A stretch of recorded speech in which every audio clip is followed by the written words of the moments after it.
Okay, you guys, so what I'm doing first is just browning my ground beef. Okay. And I like to get my ground beef browned first, then drained, and then I'll season it. Some people season it first, but I always feel like my seasons are going down the drain if I season it first, once I drain it. But you can do it however you want. So I have 1.5 pounds, and it's 3 of us.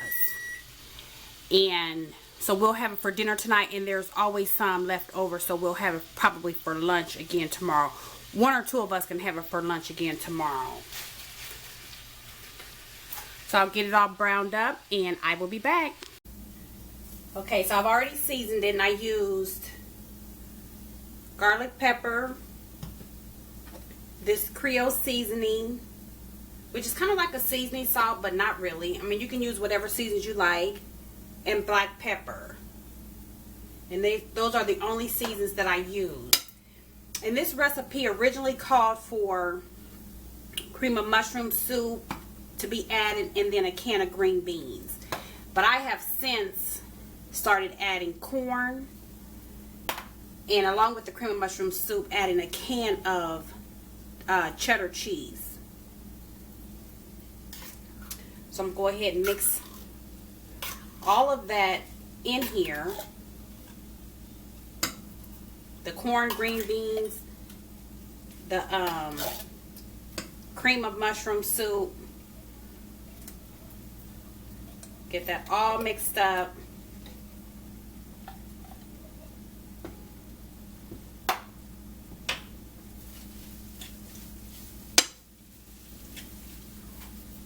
No particular order, and I just use a small can of corn. You know how they have the little smaller cans of canned vegetables? So I use a small can of corn and a large can of green beans. You can do it the other way around if you want, or you can, you can do it however you want. So I'm gonna get this all mixed up, and I'll be back. Okay, so I have it all mixed up, and I transferred it into just a pan, and this is just aluminum pan, and I guess the size would depend on how much you're making. This is just a standard 9 by 13, I think. So I'm just leveling, making it leveling it out. And usually I would use a whole bag of cheese, but y'all, I forgot to buy more cheese, so I just have a half a bag, which will be plenty. It's okay, I'm not running to the store.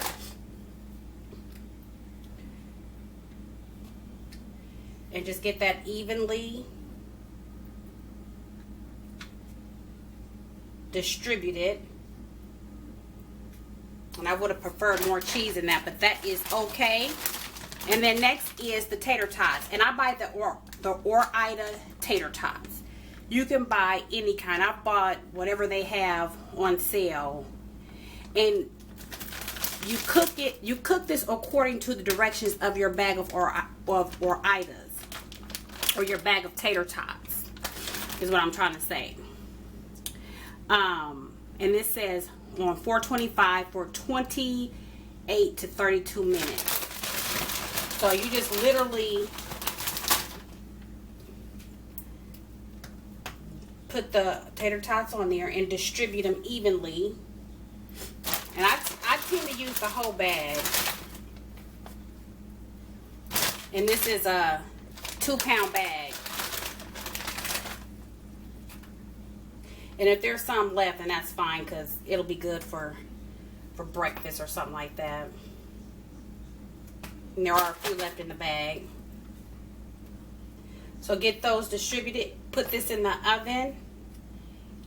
I'll come back in 30 minutes, 25 to 30 minutes, and check it. It's done when these tater tots are done.